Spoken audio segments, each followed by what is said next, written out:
Ok. Vamos por pedaços aí.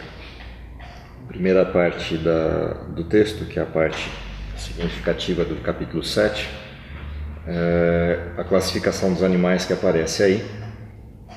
Então, enquanto no processo anterior, capítulo 6, a gente tem uma indicação de que os animais seriam salvos junto com Noé na arca, no capítulo 7 a gente tem a especificação de como esses animais entraram e em que quantidade. Então, além do fato de terem entrado todos, tem a descrição de que entraram 7 pares de um grupo de animais, um par de outro grupo de animais. Uma segunda referência interessante no texto é que Deus é quem encaminhou esses animais para a arca.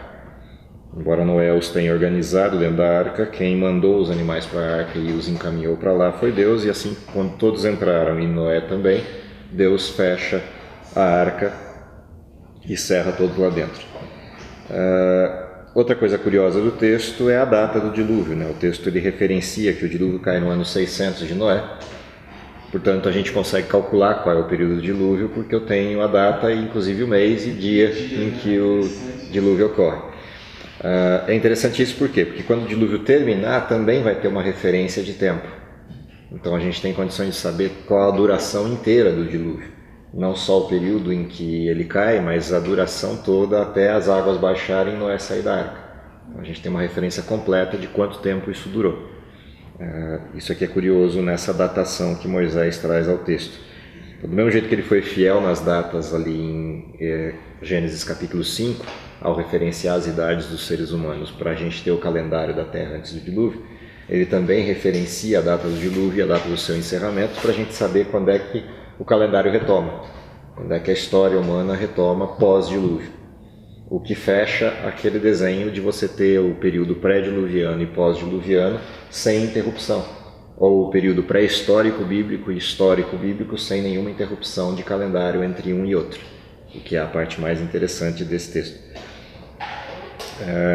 Além disso, você vai ter aí algumas referências de como o dilúvio ocorre. Então, o dilúvio ocorre de cima para baixo, de baixo para cima, ele não é só um evento de chuva. Diz aqui que todas as fontes do grande abismo se rompem e as janelas do céu se abrem. Então, além de chuva, a gente tem todas as estruturas da terra sendo rompidas e tudo que a gente tem de água embaixo vazando. Essa mesma referência vai aparecer em elemento contrário no capítulo 8, quando vai dizer que as fontes do abismo são cerradas e as janelas do céu se detêm. Então, do mesmo jeito que o dilúvio começa com o processo de baixo para cima e de cima para baixo, lá no encerramento aparece a reafirmação disso, de que a água para de jorrar e a água para de descer. Então, as duas coisas fazem parte do dilúvio, senão seria impossível você imaginar que só com chuva a terra fosse inundada. Não tem água o suficiente para cair para fazer isso. Se os animais entraram... Oi? Se os animais entraram bonitinho, Deus fazia água. Sim, mas na realidade tem um processo de equilíbrio estrutural. Lembra que o dilúvio, a despeito de ter uma provocação sobrenatural, os elementos dele são naturais. Ou seja, não veio mais água do que já tinha no planeta. A única coisa que você tem é que cai toda a água que está em cima e sobe toda a água que está embaixo. Ou seja, a terra volta a ser coberta de água como era antes da criação. Esse desenho é o que aparece aqui, que é o curioso da história, né? Porque essa água, quando Deus mandou separar a porção seca, essa água se agrupou em mares e se agrupou embaixo. Então, há uma inversão de estrutura, né? Aparece a porção seca e a água entra nas camadas internas da terra. Quando o dilúvio cai, isso brota outra vez e você tem a fissura desses elementos, o que vai provocar o que a gente chama de Pangeia, né? A separação dos continentes. As fontes se abrem, elas se rompem, separam as estruturas. Depois que as fontes cessam de romper, a água decanta outra vez. E esse decantar da água, esse enxugamento que a água tem nas próprias fissuras que ela abriu, vai provocar o equilíbrio outra vez da estrutura. Então isso tudo faz parte desse desenho chamado dilúvio. Basicamente, no capítulo 7, o que a gente tem de referências principais são essas que estão aí. Também tem aqui um fator de medida, né? As águas prevaleceram essencialmente sobre a terra e todos os altos montes que havia debaixo do céu foram cobertos até a altura de 15 côvados acima deles. Então, as maiores montanhas que tivessem naquele período foram cobertas até 15 por 50, para ficar redonda a conta. Estamos falando aí de... Oi? 7 metros mais ou menos. Em torno disso. Perto de 7 metros aí a estrutura de cobertura. Ou seja, não ficaria nada vivo mesmo, não tem como, não escapa a ninguém. Professor, então não levou inseto da árvore? Na realidade, o que tivesse de inseto acabaria entrando mesmo. E aqueles que são de natureza de criação, dentro do protocolo da criação de Deus, que não tivesse passado por mutações do processo pré-diluviano, provavelmente entraram todos. Lembrando que inseto é uma coisa que é fácil de proliferar, né? Muitos desses insetos residem nas próprias estruturas do que você coletou como alimento, etc. Boa parte disso estava lá já no próprio processo das coletas, independente de entrarem fisicamente os animais e par em par. Baratas, ratos. Será que existia? Os peixes não precisam, né? Eles sabem nadar. Eles se viram. Teve muito peixe que morreu por causa das explosões, das estruturas de rompimento, mas na realidade eles sobrevivem. Apesar de toda a convulsão que a Terra entrou, ele vai se manter, né? Você mata um percentual razoável de peixes, mas não extingue os peixes. Né? Não, mas é curioso porque aqui no verso 23 fala que foi exterminado todas as criaturas que havia sobre a face da terra. Não fala de águas, não fala de mares. Lembra que o texto só fala de répteis, de aves e de animais. Ele não fala de peixes. Em nenhum dos textos você vai encontrar nenhuma citação sobre a questão dos peixes, que são os animais que povoam a água. Só vai encontrar sobre os animais que povoam a terra. Esses entraram na arca. Os demais não precisavam, né? Eles tinham como sobreviver. Embora passaram por um tempo aí de razoável aflição nesses 40 dias de chuva, né? Que a terra literalmente estava em convulsão. E as baratas e os ratos ainda existiam? Será? Ratos com certeza, baratas eu não sei dizer. Por que com certeza ratos? Porque os ratos fazem parte dos animais, eles têm um leque de animais. Não tem todos os ratos que a gente tem hoje, mas são animais, são seres vivos. Mas a barata também? Sim, a barata ela pode ser deturpação de determinados grupos de insetos, a gente não tem como avaliar. Não é nem por isso, não. Ela não é de Deus, né? Você tem, quando você olha para os insetos, você tem... Fala que é um bicho de Deus. É triste. Quando você olha para os insetos, não dá para saber quais insetos de fato são originais. Eles fazem parte de um grupo de animais que tem uma... Você vê aqui, tem vários, mas parece ser uma... A gente, por isso que eu falei, a gente não tem condições de saber quais de fato são os animais no processo de base. Nem nos animais físicos a gente tem. Os animais maiores, qual é o animal central, qual é o tronco, matriz. Como os animais são seres mais simples, o processo mutativo entre eles é diferente do caso dos processos mais complexos. Então, a gente não tem como avaliar aí quais insetos são de fato tronco. Aqui fala que dá 7 metros acima das montanhas, mas não existia só planície antes do dilúvio? Não, você tinha colinas, que considerando para a época as montanhas que tinham eram o que eles conheciam como montanhas altas. Como a descrição é feita por Moisés está usando que paradigma para essas montanhas? As montanhas que ele conhece nos dias dele. Esse é o paradigma que ele está usando como referência. Então, para aquelas montanhas que ele conhece nos seus dias, a água subiu a 7 metros dela. É porque ele estava escrevendo para aquela época. Sim. O contexto tem a ver com isso. Não existisse o Everest. Então, mas ele está partindo do paradigma dessas montanhas, não das montanhas lá de trás. Ele não está descrevendo as montanhas do período de Noé, ele está descrevendo as montanhas do período dele. Ou seja, do Everest para cima, 7 metros. É isso que ele está descrevendo. Do Ararat para cima, 7 metros. Ou mais. É muita água. Até porque tem que ser. Se não fosse, você não tinha cristais de sal no Himalaia inteiro. Né? Nem peixe. No Alto dos Andes. Fossilizado.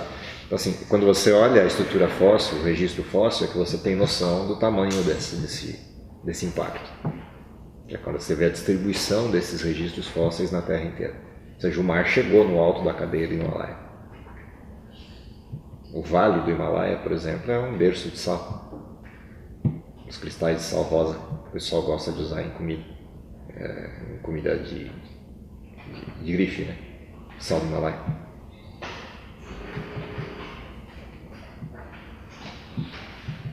Não teria como, por exemplo,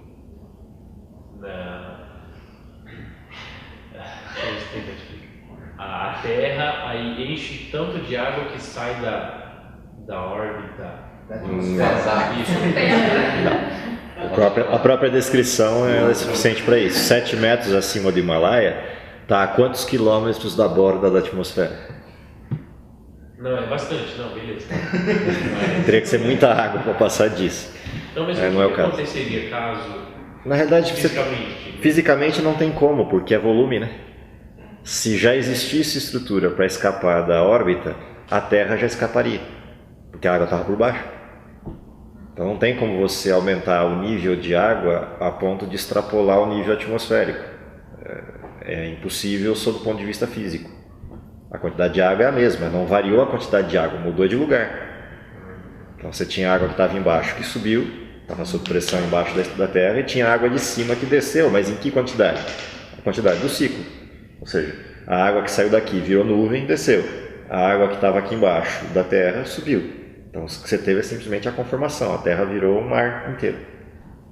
Mas é o mesmo espaço físico, não tem como aumentar. O que você teria de aumento de volume é em relação à chuva que desceu. Mas é pouco. Frente à água que tem na Terra é muito pouco. Como se pegasse a esfera da Terra e chacoalhasse. Exatamente, você chacoalhou, afundou toda a Terra, ficou água em volta. Mas o volume é o mesmo. O leve aumento que você tem do volume é aquilo que desceu de chuva. Mas desceu chuva há 40 dias. Se considerar volume, é pouca coisa. No globo inteiro, né? E tem algum lugar que comenta, explica o que aconteceu, o que eles estavam fazendo, como viver? Não. Nenhum registro. Nada.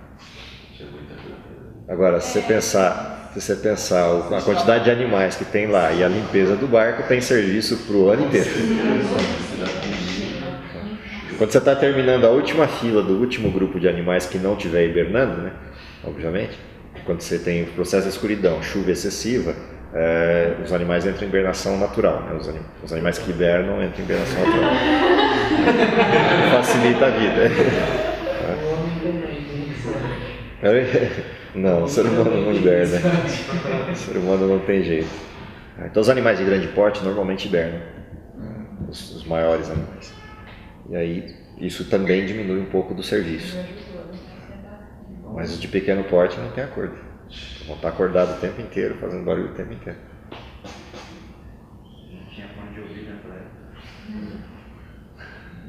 É só você imaginar cachorro. Quando chove, o que o cachorro faz? Fica lá parado, amuado. Só que ele não dorme. Ele dorme durante um pouco, mas não dorme o tempo inteiro. Fica quieto, fica mais pacato, portanto o metabolismo cai, o consumo de alimento cai.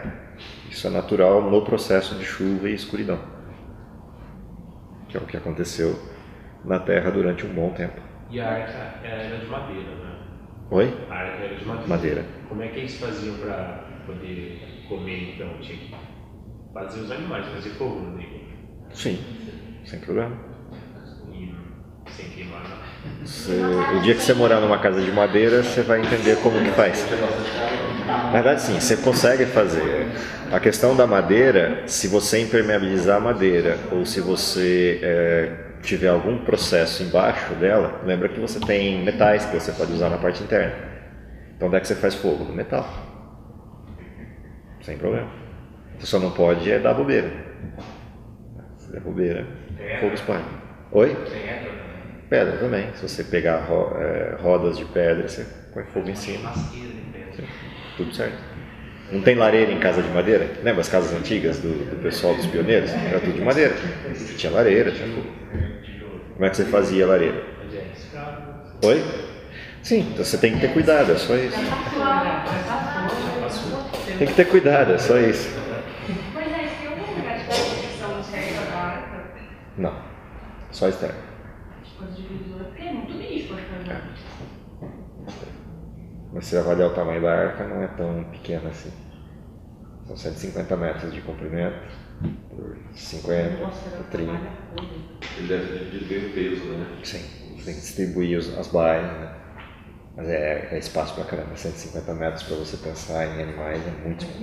Lembrando o seguinte, quais são os animais grandes que a gente tem? Os animais grandes que a gente tem são o quê? Elefante, girafa, rinoceronte, hipopótamo. Sabe, se você for contando, o número de animais grandes vai dar aí uns 15 animais que eu poderia considerar grandes. E esses entram de casal só? Esses só entram de cada porque são animais imundos. Dos animais grandes limpos, quem vai entrar? O boi e a vaca. O bisão, então toda a família desses que são bois e vacas. Búfalos. Essa família entra aí, que são os animais grandes limpos. Que aí vai entrar 7 de cada. Tirados esses, todo o restante dos animais é, assim, menor do que essa mesa. E aqui não fala, né, isso foi filhote também. Oi? Não fala isso foi filhote. Independente de. A questão não é nem. Mas independente de. Qual que é o tempo de Adão até o dilúvio?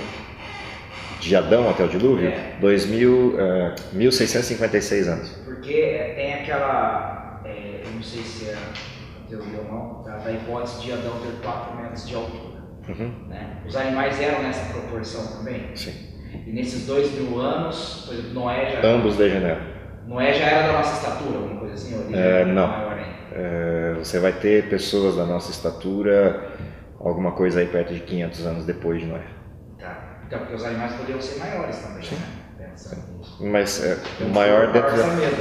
Não, tudo bem, mas de qualquer forma assim, quando a gente fala em maior, por exemplo, o que é maior do que essa mesa? Também, né? Maior que essa mesa nós estamos falando de leão, de girafa, etc.